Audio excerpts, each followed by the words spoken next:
Bonjour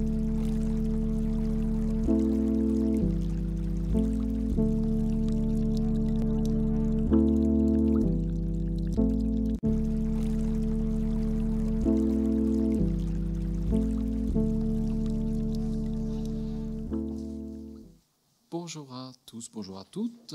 Bienvenue pour la troisième et dernière conférence de ce cycle à travers les jardins et l'arrivée de plantes exotiques qui font parfois aujourd'hui vraiment partie de notre quotidien. Vous vous souvenez que le titre évoquait la tulipomanie. Hier, on a eu la tulipieromanie, on va dire, et aujourd'hui, on a plutôt la maladie de la pomme de terre. Je pense qu'on va basculer résolument un peu de l'autre côté. Et pour nous guider dans cette dernière étape vers le 19e, c'est Denis Diacre van der Pelen, qui est historien. Il a obtenu une licence à l'Université libre de Bruxelles et puis il a soutenu une thèse en 2006, une très bonne thèse qui a été primée par l'Académie royale de Belgique et qui est devenue un livre qui s'appelle Le Jardin botanique de Bruxelles 1826-1912 et qui est apparu en 2012 et qui, je le pense, est absolument épuisé, en tout cas dans sa version française. Il est actuellement assistant au Jardin botanique de Belgique à Meysse et il poursuit des recherches extrêmement diversifiées, mais évidemment autour de ce sujet central qui fait que nous l'avons invité. Différents aspects de l'histoire de la botanique, de l'horticulture, je le cite, systématique, naturaliste, collecteur, les institutions et associations scientifiques, transformisme, pensée écologique. Et aujourd'hui, ça va tourner autour des jardins d'acclimatation. Et je dois vous avouer que c'était une formule que j'employais depuis toujours. À Paris, le jardin d'acclimatation, ça paraît banal. Mais je n'avais jamais compris vraiment le sens de ce que voulait désigner acclimatation. Et c'est Denis qui me l'a appris. Et voilà, je pense que je ne suis pas le seul à ignorer ce genre de choses. Il est président du Centre national d'histoire des sciences. Et à côté de toutes ces recherches, il a aussi un jardin secret. Vous me direz, c'est tout à fait normal. Et ce jardin secret, c'est que c'est un naturaliste amateur de très longue date des cactés, des cactus, qu'il photographie sur le terrain depuis plus de 20 ans. Et il ne fait pas que les photographier, il ne les arrose pas, mais il les soigne avec beaucoup de soin, je le sais. Ce qui lui vaut une reconnaissance tout à fait internationale, puisqu'il est l'un des membres experts de l'International Organization for Succulent Plant Study, et il est expert auprès de la Convention sur le commerce international des espèces de faune et de flore sauvages menacées d'extinction, et bien entendu dans le groupe spécifique des cactacées. Voilà, Denis, je te passe la parole et je te remercie d'avoir accepté notre invitation. Merci pour ces mots bien trop aimables. Mon cher Manu, c'est à moi de te remercier pour cette invitation et de remercier également notre oratrice d'hier. Je vous dois d'être là aujourd'hui, je vous dois cet honneur. Grâce vous en soit rendue. Je vais vous parler aujourd'hui effectivement de l'acclimatation des plantes exotiques. Je vais sortir un petit peu des chemins tracés par mes prédécesseurs, Euze.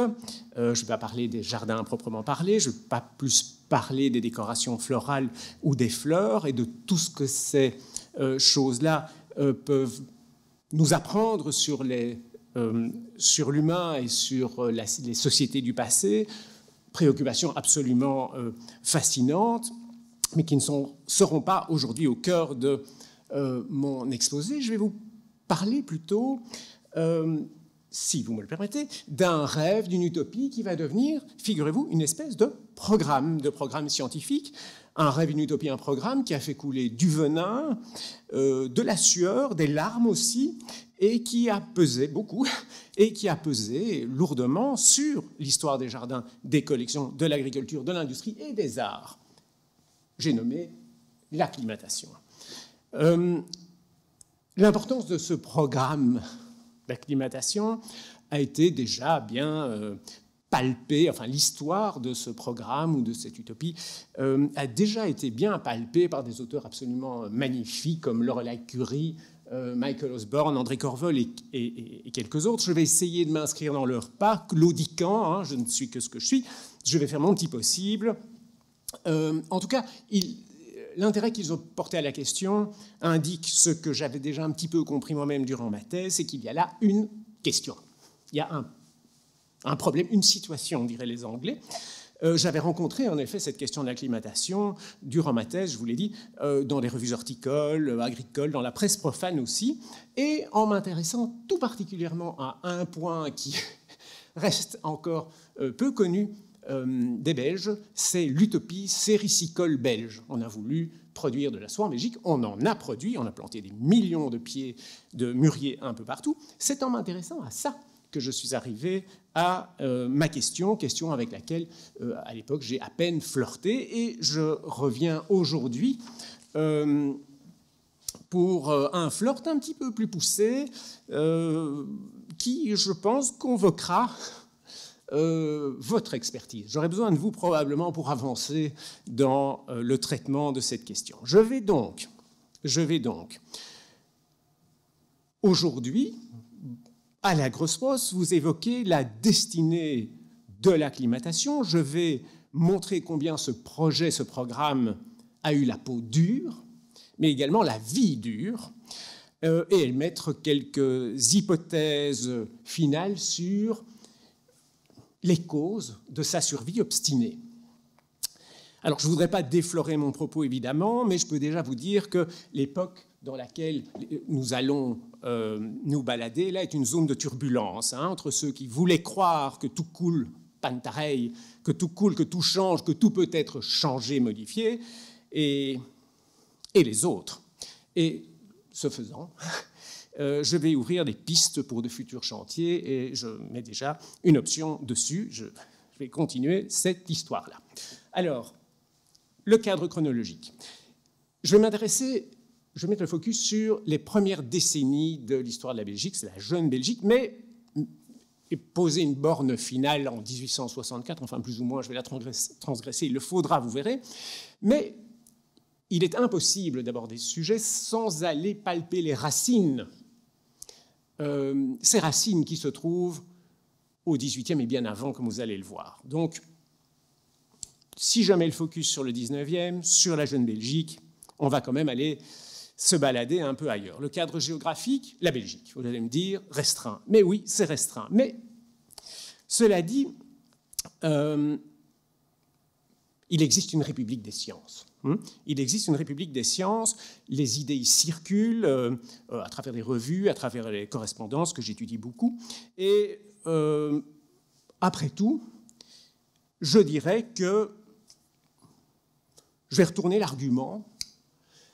Mes sources belges constituent un véritable forum de ce qui se passe au niveau européen, autour de la question de l'acclimatation, mais pas uniquement. Toutes les questions horticoles et agricoles se retrouvent dans mes sources belges. Alors, restreint peut-être la Belgique, cela dit, elle est intéressante, cadre restreint, cela dit, elle est extrêmement intéressante parce qu'elle est également une très grande nation horticole. Je vais y revenir dans une seconde. Et finalement, toujours pour ma défense, si je devais étudier l'acclimatation sur l'ensemble de l'Europe en traitant tous les auteurs qui en ont parlé, j'aurais probablement besoin d'une ou deux nouvelles thèses, et c'est plus de mon âge. Donc, voilà, je me suis défendu. Un tir de barrage, on peut se mettre en route. Je vais vous présenter la Belgique très rapidement, la Belgique de cette époque, et quelques faits. Alors, c'est vous le savez, petit pays nouvellement né, il boitille, il claudique durant les années 1830. Il a perdu ses colonies, les colonies hollandaises. Il doit tisser un réseau commercial et diplomatique, il a besoin de voies de communication, il lui faut aussi des marqueurs symboliques de ce qu'on appelle le génie national à l'époque. Et un de ces marqueurs, c'est une scène scientifique qui tienne la route, une scène charpentée, incarnée par des institutions scientifiques. Pour avoir des institutions scientifiques charpentées, il faut quoi? Il faut des naturalistes collecteurs qu'on envoie sur le terrain. Dans les années 30 jusqu'au début des années 40, la Belgique envoie, figurez-vous, des naturalistes collecteurs au Brésil, au Mexique, etc. Et qui vont devenir, ces gens vont collecter des plantes et des animaux, etc.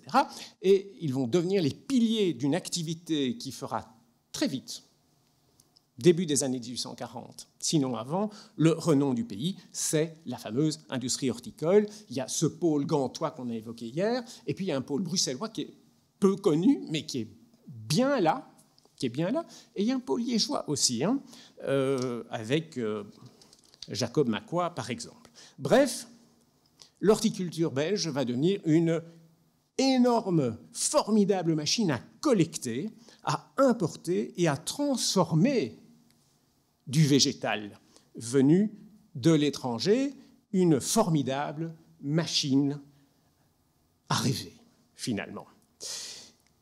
Par ailleurs, là, je vous parlais des horticulteurs, je vais vous parler maintenant des agronomes.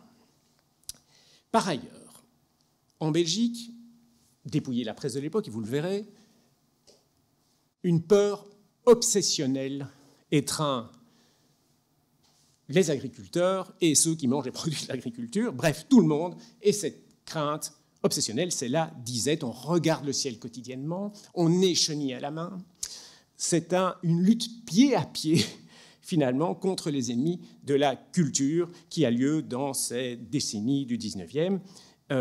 Pour un agriculteur, une mauvaise récolte, c'est la mort sans phrase ou quasiment. Hein. Il faut bien comprendre cela. Agriculture, donc, pilier sûrement de la nation, et il y a une autre source de richesse, c'est l'industrie. L'industrie balbutiante, mais enfin, on va la promouvoir activement, l'État va la promouvoir activement, c'est le moment où explosent les sociétés par action. Il y en aura même voué à la sériciculture, à la production de soie. On ose tout, la bourgeoisie ose tout, sous l'aile protectrice de l'État. Dans ce cadre que je viens de brosser hâtivement, dans ce cadre, une question traverse les sources. Je vais vous les localiser, ces sources. Hein. Ne vous inquiétez pas. Donc, c'est un cadre propice. Hein. Une question traverse ces sources. N'y a-t-il donc rien à tirer de l'étranger? Ne doit-on pas s'inspirer de l'étranger? Ne peut-on pas aller piocher dans des contrées lointaines des moyens de vivre mieux? Et c'est là que l'acclimatation, la fameuse acclimatation, cette question se pose. Je vais donc, ou vous allez m'accompagner dans une petite enquête dans la presse généraliste pour commencer. Mettons l'Indépendant. L'Indépendant qui précède l'indépendance belge. Hein. L'Indépendant n'est manifestement pas insensible aux sirènes de l'acclimatation. On le voit en 1834 évoquer l'acclimatation possible du cacao en Espagne, celle du dromadaire en France. En 1936, on parle de l'acclimatation du Dove, c'est un équidé, au Muséum national d'histoire naturelle à Paris, excusez du peu, toute grande institution évidemment de référence. En 1937, un anonyme dit, je crois qu'il... Enfin, pardon, il cite un philosophe chinois, un sage. Je crois qu'il y a plus de mérite à acclimater un fruit nouveau qu'à bâtir son tour de porcelaine. Vous avez compris donc que, avec ces quelques mots, vous avez compris que le terme acclimater, ou plutôt acclimatation, est dans l'air. Manifestement, il est dans l'air. Alors, je dois immédiatement attirer votre attention sur le fait que sa définition, en revanche, s'il est partout, s'il surnage, s'il pétille partout dans les pages de la presse, en revanche, sa définition n'est pas des plus claires. Est-ce qu'il signifie ce qu'il finira par signifier un petit peu plus tard? Est-ce qu'il signifie plier le vivant à un environnement qui lui est totalement étranger, totalement, je ne sais pas moi, un panier dattier en Norvège, voilà, ça c'est de l'acclimatation, ou bien juste faire pousser chez nous, entre guillemets, une plante qui provient d'un climat qui finalement n'est pas si éloigné de celui qui prévaut chez nous. Comprenez? Ça, il y a quand même une petite nuance. Et elle n'est pas claire du tout. Pourtant, la différence est cruciale. Quoi qu'il en soit, il faut attendre. Nous sommes toujours dans la presse généraliste, profane. Hein. Cette fois-ci, l'Indépendance belge, grand journal au lectorat international. Il faut attendre les années 60 pour que le ton à propos de l'acclimatation change dramatiquement. Dans comment dirais-je, la rubrique Revue de Paris, en octobre 1864, un journaliste cite les mots débordants d'enthousiasme d'Isidore Geoffroy Saint-Hilaire, qui est le président de la Société d'acclimatation de Paris, fondatrice du jardin d'acclimatation dont parlait Manu il y a une seconde. Alors Isidore Geoffroy Saint-Hilaire dit « Il y a, comme on le voit, une heureuse émulation entre les peuples les plus avancés pour ajouter par l'acclimatation aux ressources de leur agriculture et de leur industrie. Puisse cette pacifique rivalité produire partout les résultats qu'on est fondé à espérer. » Dixit, Geoffroy Saint-Hilaire, grand prêtre de l'acclimatation. Tirade à laquelle l'auteur anonyme de cet article répond qu'il s'agit là de toccades de princes, de rois, de banquiers, en réalité, qui cachent des tombereaux d'échecs piteux et coûteux. Il explique, et là vous voyez ces mots, l'anonyme nous dit « Il existe une sorte de solidarité entre l'organisme animal et les lieux où il se développe, et qu'on ne la rompt pas tout à fait impunément, à défaut peut-être de grands avantages agricoles et industriels, la société d'acclimatation a créé un deuxième zoo à Paris. » Flèche du Parthe, hein, vous comprenez bien, c'est une flèche du Parthe. On pointe, disons, plutôt une attitude mercantile ou une pensée mercantile chez ces élites sociales qui promeuvent l'acclimatation. Toccade de princes, de rois, de banquiers, donc, et ce n'est pas la dernière fois que nous verrons cette évocation. Eh bien, ce n'est pas tout. 3 ans plus tard, figurez-vous, 3 ans plus tard,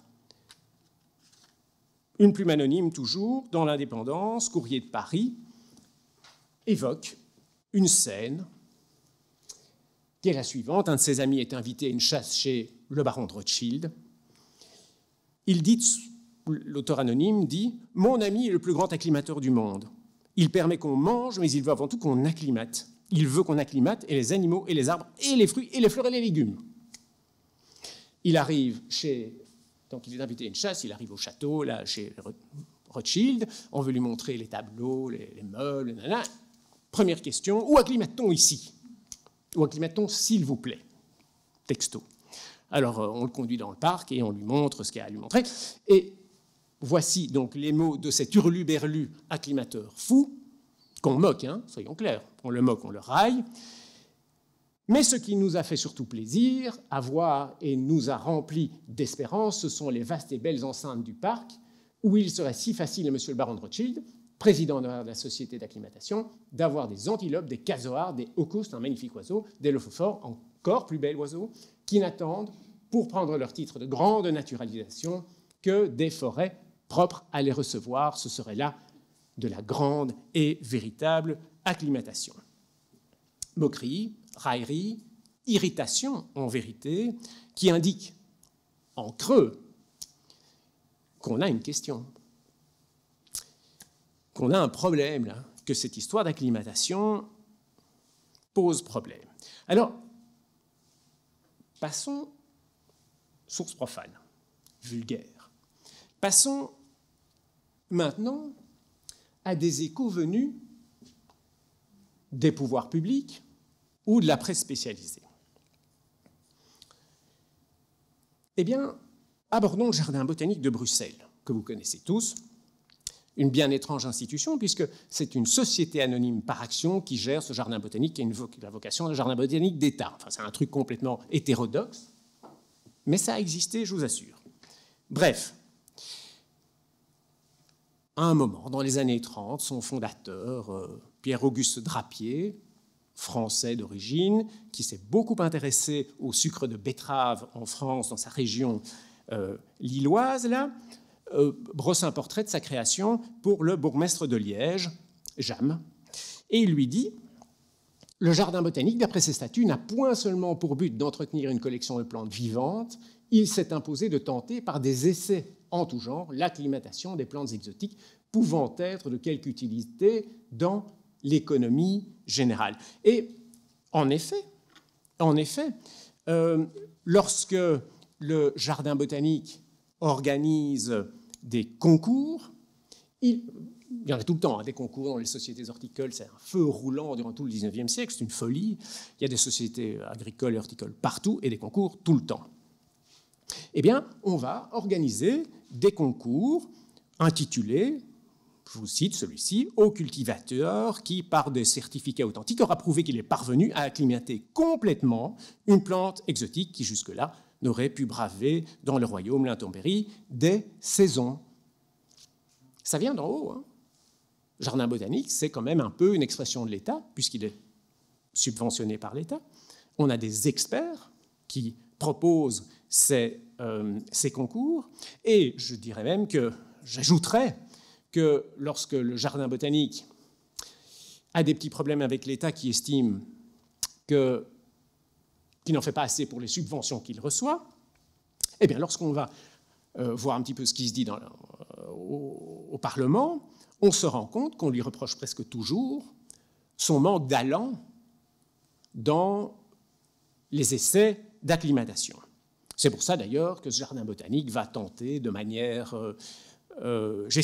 gesticulante, enfin, va tenter de faire pousser du tabac, un orge venu d'Angleterre. Je vous l'ai dit, la sériciculture, il va se jeter là-dedans, et même dans la pisciculture, puisqu'il va introduire des silures énormes, enfin petits à l'origine, mais on en a quand même pêché de 2 mètres finalement dans l'étang du jardin botanique. Il va même introduire du silure. Bref, il est embarqué, aiguillonné par l'État, éperonné par l'État. Il est embarqué, ce jardin botanique, dans le devoir d'acclimatation.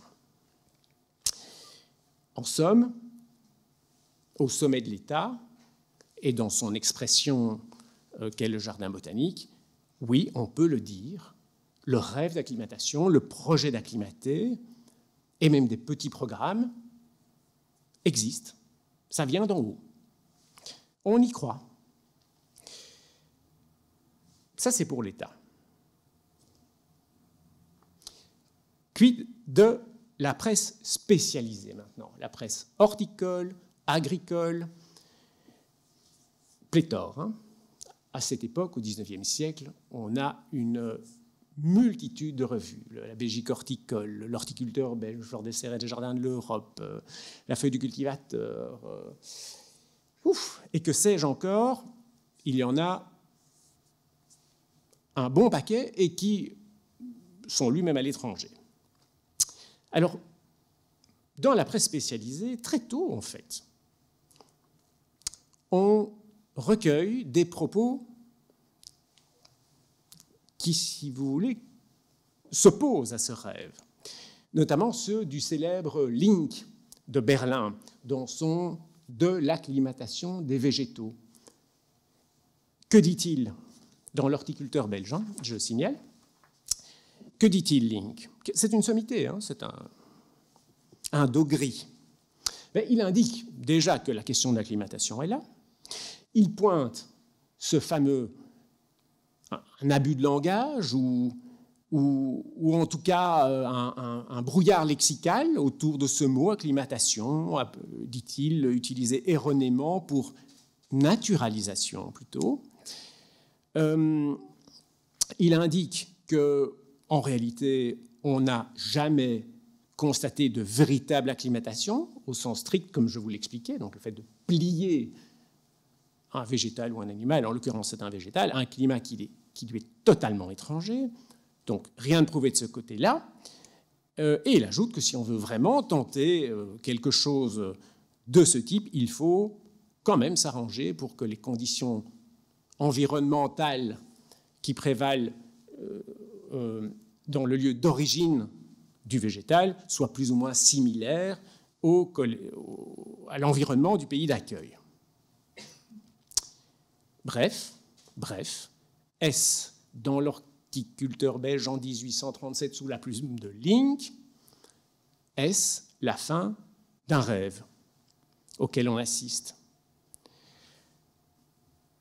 Parce que finalement, dire qu'il n'y a pas de vraie acclimatation, mais seulement de la naturalisation de plantes qui, dès l'origine, a les moyens de vivre en Belgique également, puisque ces plantes viennent d'un endroit assez analogue, n'est-ce pas la fin du rêve de tout acclimater partout?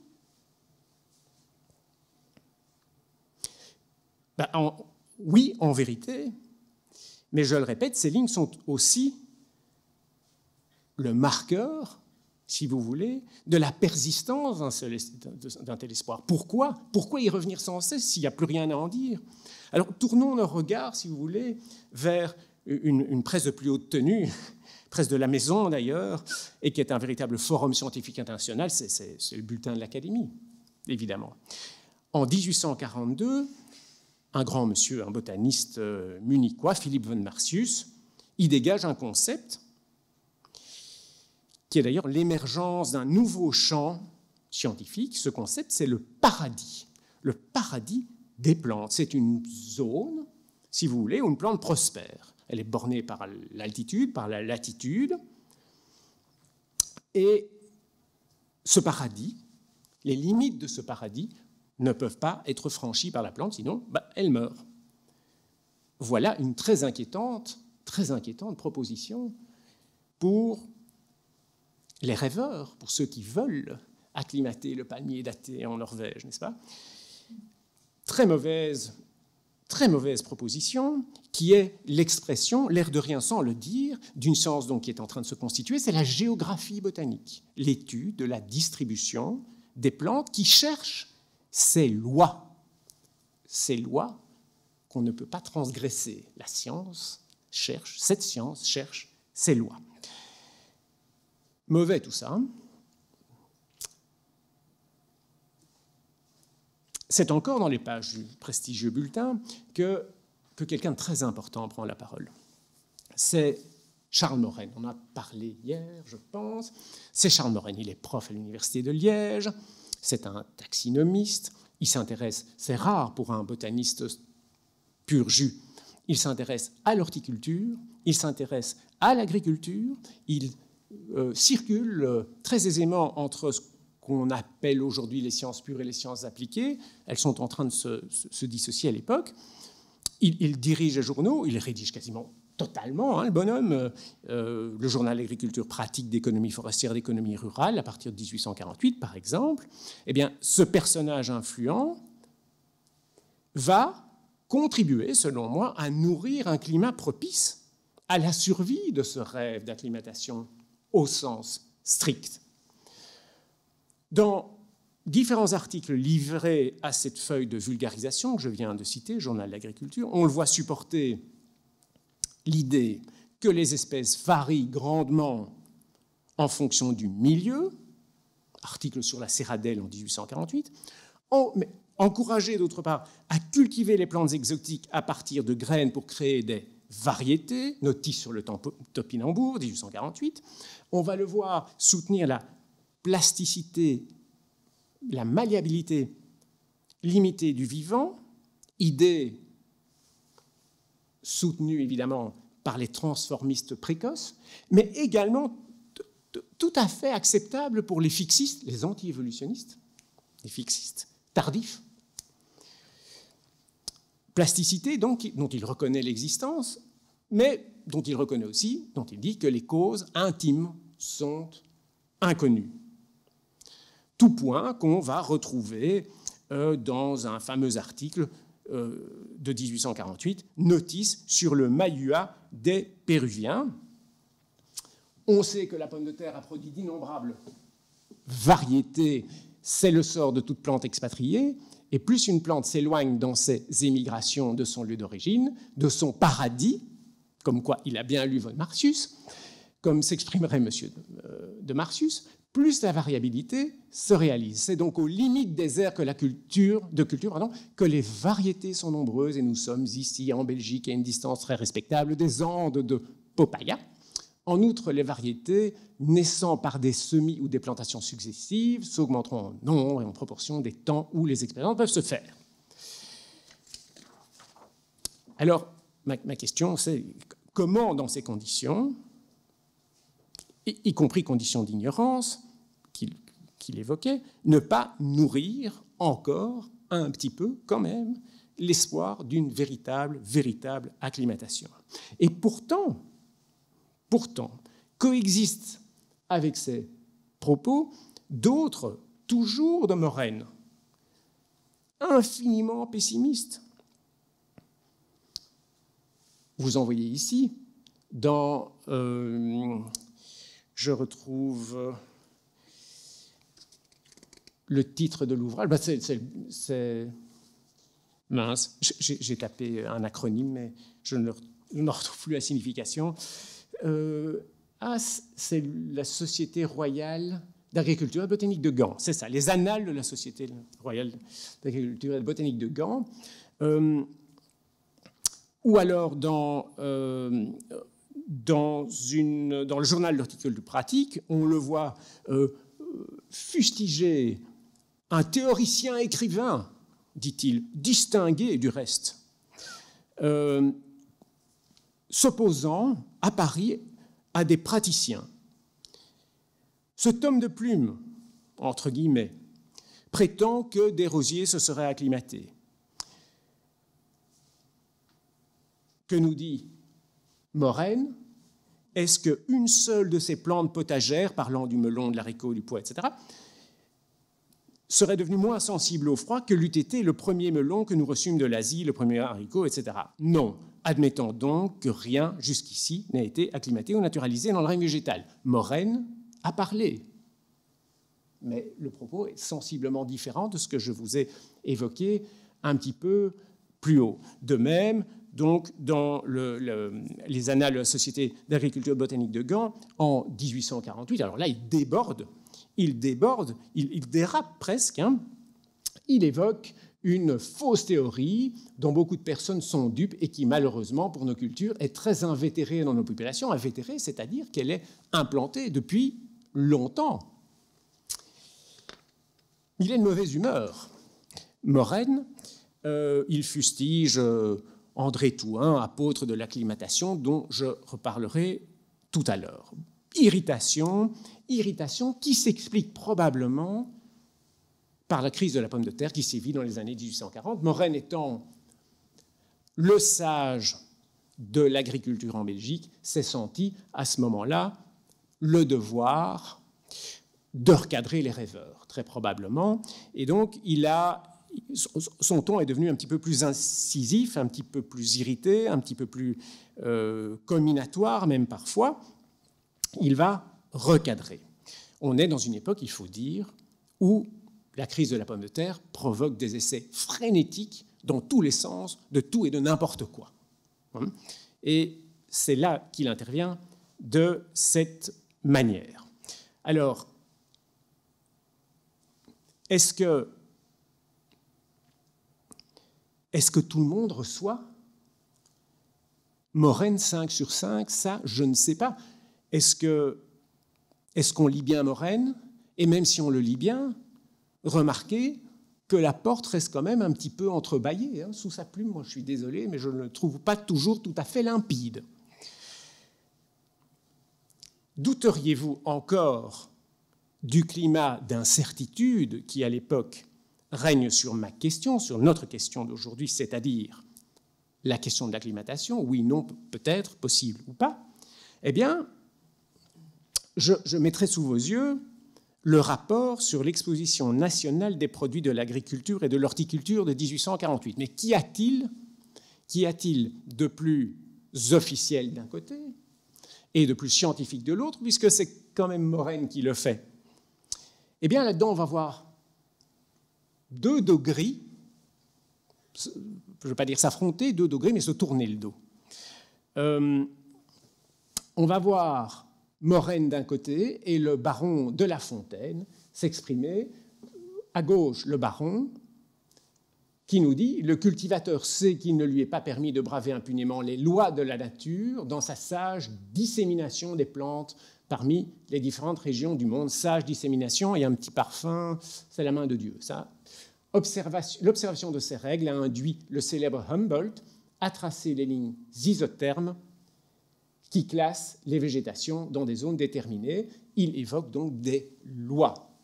J'ai oublié de vous dire que le portrait qu'on a vu un petit peu plus haut, c'était Humboldt. Je suis confus.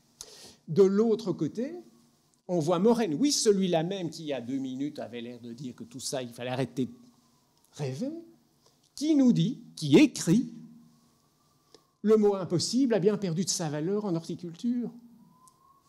Voilà, je vous laisse lire, on prouve surabondamment combien l'art peut l'emporter sur la nature et produire un grand nombre de plantes qu'on ne croyait pas susceptibles de se soumettre à notre climat. Alors moi, je ne sais plus sur quel pied danser, lui, je ne sais pas non plus. En tout cas, le climat est, je pense, relativement, vous le concéderez, incertain.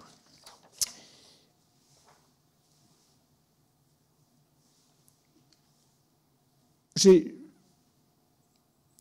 l'impression que dans ces mots, enfin, je vous livre un petit peu précocement le fond de ma pensée, on retrouve chez Morenne, là, des mots qui fleurent quand même bon les Lumières, les rêves des Lumières, de tout plier, de tout... Ce rêve que tout est perfectible, en réalité, cet espoir que tout est perfectible. J'y reviendrai.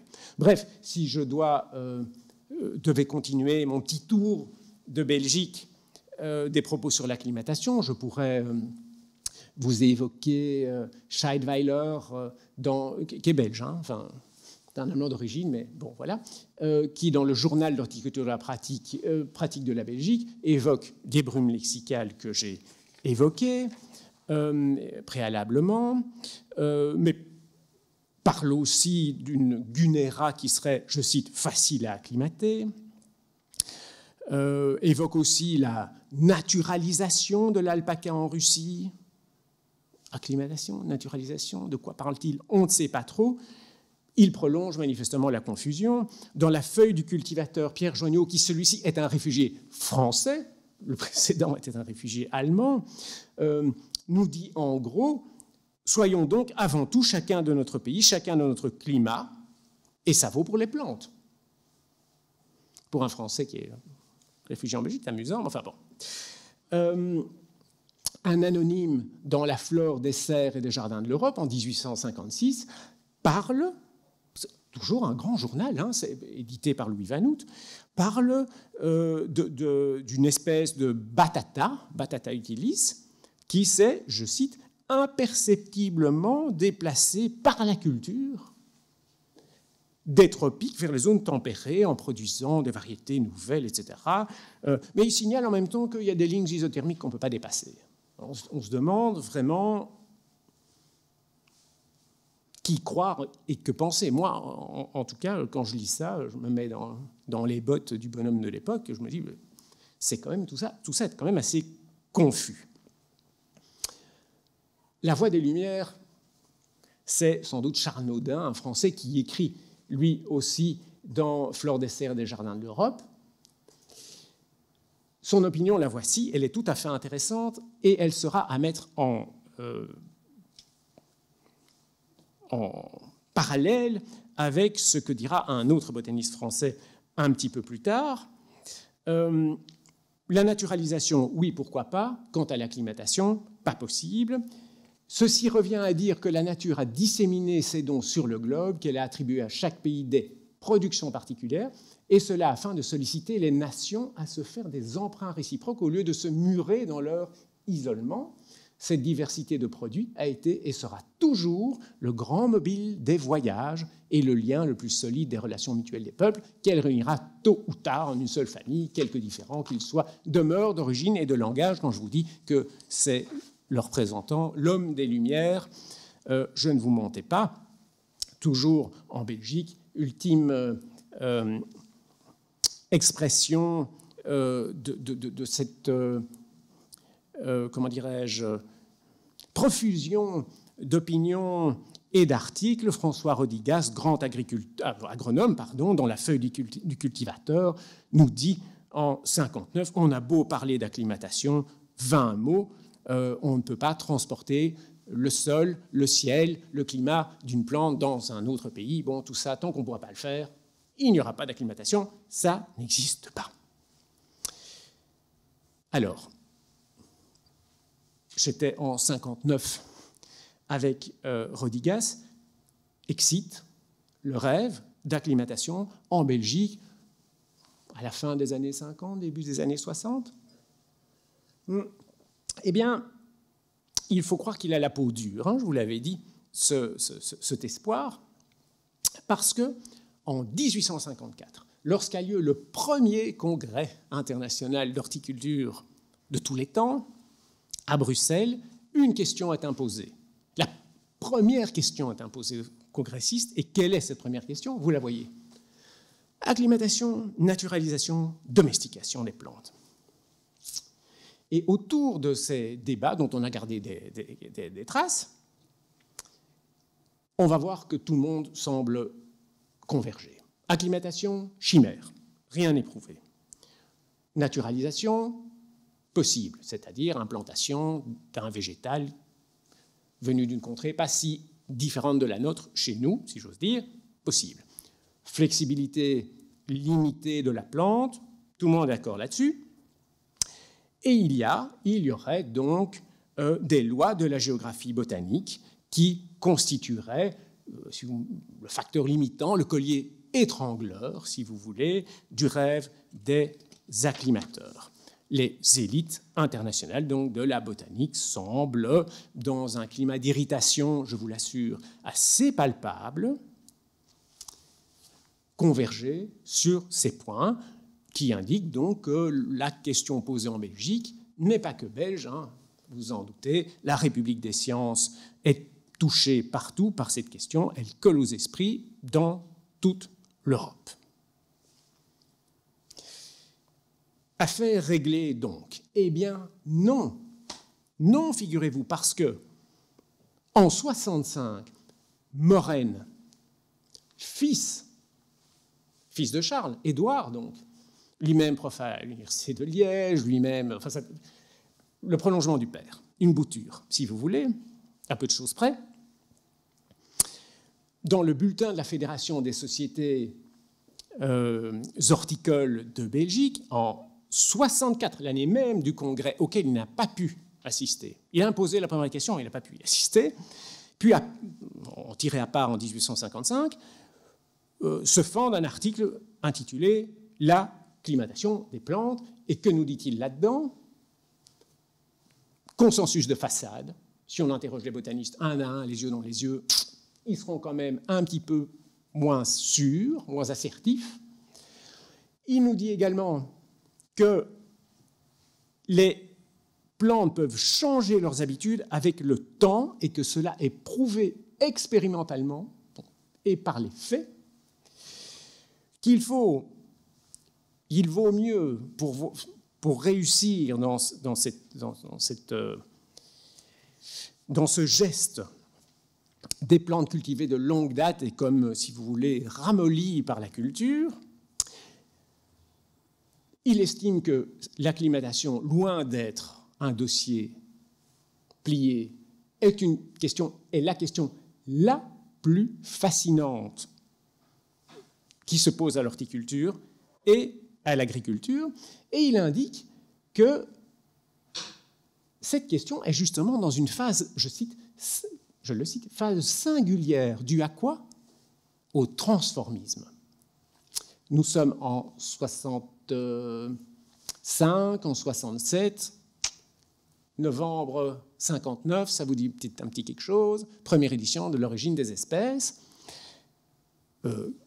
qui change quand même un peu la donne. Hein. C'est l'ouvrage, c'est quand même un tournant, quoique une certaine rhétorique de dénigrement ne veulent pas l'entendre, enfin, ou en tout cas prétendent le contraire. C'est quand même un ouvrage qui constitue un tournant dans l'histoire de la pensée évolutionniste.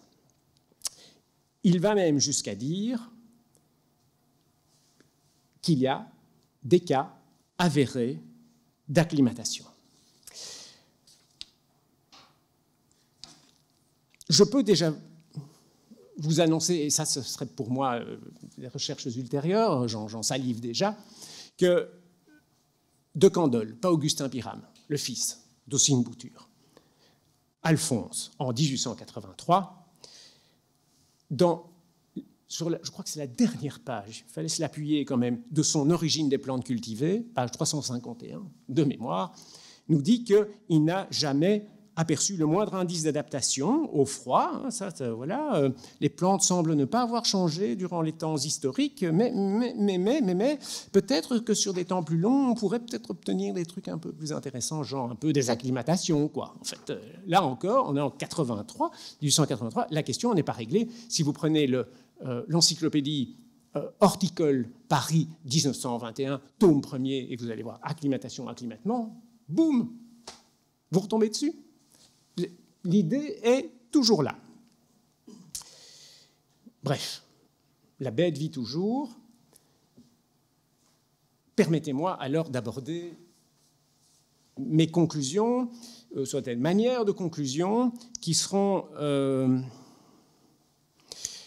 qui vont se présenter comme sous forme d'un bouquet d'hypothèses. Je pourrais en rester là et vous dire si et non, oui et non, oui c'est possible chez certains, non c'est pas possible chez d'autres, on ne sait pas, blablabla. Ce sera un peu court. Je vais donc vous proposer un petit bouquet, si vous voulez, de suggestions ou d'hypothèses qui expliqueraient pourquoi ce qu'on a appelé une chimère, l'acclimatation, pourquoi cette chimère s'accrochait obstinément aux bottes des agronomes et des botanistes belges. Première raison, je pense.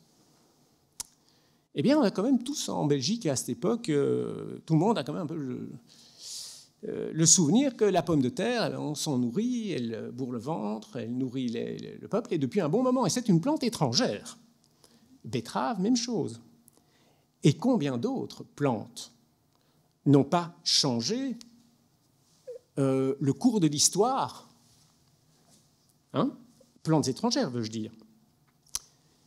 C'est une ancienne, hein? Et c'est une ancienne, si vous voulez. On en est conscient, on croit, on a une foi en la plante étrangère. Vous pouvez remonter à Pierre Belon, je l'ai fait, vous pouvez remonter à Pierre Belon, qui nous dit forcer les plantes d'obéir, on peut forcer les plantes d'obéir à nos volontés, et en les contre-gardant, c'est-à-dire en les cultivant avec beaucoup de soin, et en les traitant doucement. Le vulgaire pense que maintes choses étrangères refusent notre terre, notre air et ciel, comme nous pouvons vivre parfaitement, alors que l'expérience que nous voyons par-ci, par-là, témoigne que l'industrie contraint le naturel et qu'on jouit d'elle par force. Nous sommes en 1558. C'est une vieille idée, hein, que des plantes étrangères peuvent venir le salut, en tout cas le mieux-être. Chez Olivier de Serres, on trouve des propos du même ordre, je ne vais pas m'appesantir, en 1600, Richard Drayton, dans une étude de 2000, Nature Government, nous dit que Carl von Linné, le très célèbre botaniste suédois, avait même attribué comme mission première aux botanistes d'acclimater des plantes étrangères pour le mieux-être de la société. Cela dit, Drayton, malheureusement, ne met pas de note infrapaginale, je ne sais pas où il a trouvé ça, et je n'ai pas été capable de le retrouver.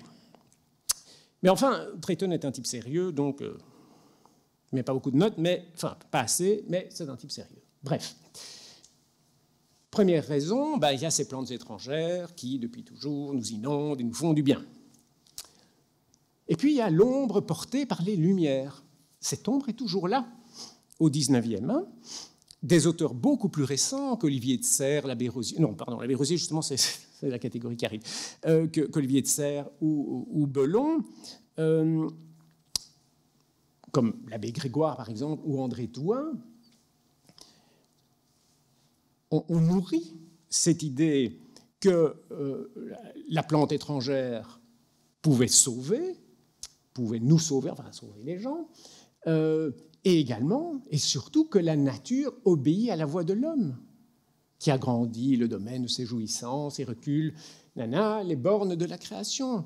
Donc l'homme a un pouvoir, la nature est perfectible, on peut la plier. Vous voyez là le rêve des Lumières, de perfectibilité presque illimitée de tout. Chez Thouin, dont on a fait l'apôtre de l'acclimatation, on trouve, alors là, il faut s'accrocher, il publie en 1820, enfin pardon, il est mort en 24, mais on a publié en 1827 les notes prises à son cours, son fameux cours de culture et d'acclimatation des végétaux donné où? Au Muséum national d'histoire naturelle. Il campe sur la chaire de culture du muséum, s'il vous plaît. André Thouin, donc, parle de faits d'acclimatation plus concluants que les meilleures théories. Ne dit-il pas également, parlant d'une réussite avec le goyavier, ne peut-on pas, avec les mêmes soins, espérer obtenir le même succès en cultivant plusieurs arbres du même pays? Bref, on peut, somme toute, tout faire pousser partout. Pour Thouin, il dit parfois le contraire aussi. Dans ce cours de culture et d'acclimatation, il hésite. Ça a d'ailleurs été bien pointé par d'autres que moi. Dans la décade philosophique, cette fameuse feuille révolutionnaire entre 1794 et 1804, partout, on parle d'acclimatation, de naturalisation, on nourrit le rêve. On peut trouver dans ces pages des phrases du type « Espérons que de proche en proche, cette plante pourra à la longue s'acclimater en France. Pourquoi désespérerions-nous de l'acclimater avec le temps, surtout dans des lieux et les terrains qui lui sont favorables ?» Partout, le rêve, venu des Lumières. C'est l'occasion de souligner une idée corrélée, qui est un socle idéologique pour les Lumières, pour les révolutionnaires, plus tard pour les gauches en général. C'est l'idée, on appelait ça de l'environnementalisme, c'est l'idée que l'environnement façonne l'être. Changez l'environnement, vous changez l'être. On va trouver ça au XVIIIe, sous forme de pré-transformisme, de transformisme précoce, si vous voulez, chez Buffon, chez Maupertuis, chez Adanson, tous des grands scientifiques de l'époque. Changez le milieu, vous changez la forme et vous changez même la nature, et vous verrez, donc cette pensée héritée du XVIIIe, et de bien avant, en réalité, de l'Antiquité, si l'on veut, mais enfin, le XIXe va lui ouvrir un boulevard avec le transformisme. Lamarck, Jean-Baptiste Monel-Lamarck, début XIXe, là, son transformisme est clair. Geoffroy Saint-Hilaire père, Geoffroy Saint-Hilaire fils. Et à ce sujet, le voilà, Geoffroy Saint-Hilaire fils. Parlant d'acclimatation, n'est-ce pas lui qui fonde la Société française d'acclimatation, s'il vous plaît, en 1864, et le jardin d'acclimatation? C'est quand même extraordinaire. Donc, il y a quand même, je vous le répète, il y a de quoi y croire. Et qui va-t-on trouver dans cette Société française d'acclimatation? Les plus hautes élites sociales, y compris le roi des Belges à un moment, et plein de Belges d'ailleurs. Plein de Belges. C'est intéressant, quand on regarde la sociologie et l'origine des membres, il y a énormément de Belges là-dedans, et toujours des élites sociales, on trouve des princes, des rois, je vous le dis, et des grandes fortunes. Voilà encore donc une raison d'y croire. Une autre raison, c'est sans doute ce fog lexical, ces brumes lexicales autour de l'acclimatation. Acclimatation, acclimatement, naturalisation, c'est jamais très clair. On va retrouver ce flottement chez Thouin lui-même, on va trouver ça dans la décade philosophique et chez bien d'autres, dans la presse spécialisée, dans la presse horticole. Le flou est évidemment propice au rêve. S'il ne le nourrit pas, en tout cas, il lui est propice. Petite réflexion finale. Et je vais parvenir à placer une citation de Jean-Paul II qui sera plus qu'une hypothèse. Ça, c'est de Jean-Paul II. Cette époque, c'est pour moi un temps de tension, une époque de tension. De tension entre le souffle universaliste des Lumières et de la Révolution française. Ce souffle qui charrie l'idée que tout est possible au génie humain, que tout peut être rendu parfait ou amélioré, donc que tout est perfectible. À l'humain libéré, bien entendu. D'opposition, de tension entre donc ce souffle universaliste des Lumières et une quête scientifique de lois inaltérables. Inaltérables, les lois de la géographie botanique, que Humboldt et de Candolle vont amener de grands progressistes, hein, pas des réactionnaires.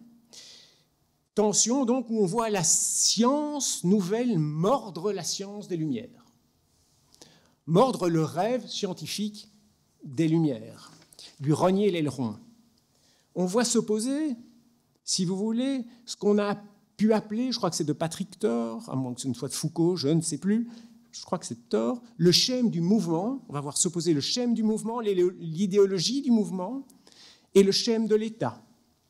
Une vision plus stable du monde. Et on sait d'ailleurs que Bonaparte a remis d'équerre ses chercheurs au début du XIXe en intimant à la science de plutôt souligner, mettre en relief ou valoriser la stabilité.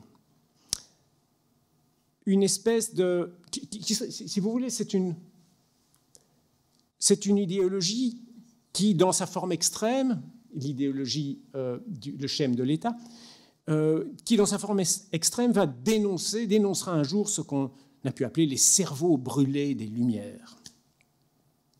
Finalement, est-ce que ce n'est pas cette tension qui traverse tout notre débat? Et qu'il me soit permis alors de citer ces mots de Fay, Antoine Fay, prononcés lors du fameux congrès de 1864, congrès horticole tenu à Bruxelles, qui semble, auquel Charles Naudin, dans son universalisme, je l'ai cité tout à l'heure, semblait répondre par anticipation. N'est-ce pas donc, ces mots, les mots que je vais citer là à l'instant, indiquent un courant de solidification progressive des identités, d'essentialisation des nations, d'ethnicisation même des nationalismes, l'émergence aussi, c'est vraiment à la même époque, hein, de la raciologie. Tout ça ne serait-ce pas des manifestations de ce même mouvement, de ce coup de frein que constitue le schème de l'État. Je cite Fay, finalement. Ce qui s'opposera toujours à l'acclimatation des animaux et des plantes, c'est l'influence mystérieuse des latitudes, l'air atmosphérique, les terrains, les eaux peuvent être chimiquement semblables et cependant leur action diffère sans qu'on puisse apprécier ces différences. Il y a du mystère là. Hein. On croit que l'espèce vit par elle seule, tandis qu'elle est soumise à des lois harmoniques. Des lois harmoniques, stables, hein, ça, qui la rendent jusqu'à un certain point dépendante de son entourage. Chaque plante a une idiosyncrasie, ou pour parler plus simplement, une manière d'être qui lui est propre. Elle est soumise à l'action du centre où elle vit. Si ce n'est pas là l'amour de la patrie, c'est du moins l'influence toute puissante du sol natal à laquelle nous-mêmes sommes heureux de citer. Coda, point final, je vous signale qu'à ce moment-là, les floristiciens, floristes belges, en tout cas celui qui va produire la fameuse flore de Belgique, la première vraie grande flore de Belgique, j'ai nommé François Crépin, croise le fer avec un autre botaniste, qui est aussi juriste, sur cette question de l'indigénat des plantes. Faut-il, oui ou non, virer les plantes étrangères des flores nationales? Vous voyez, on a pu parler à ce moment-là même de naturalisme national. J'ai dit. Et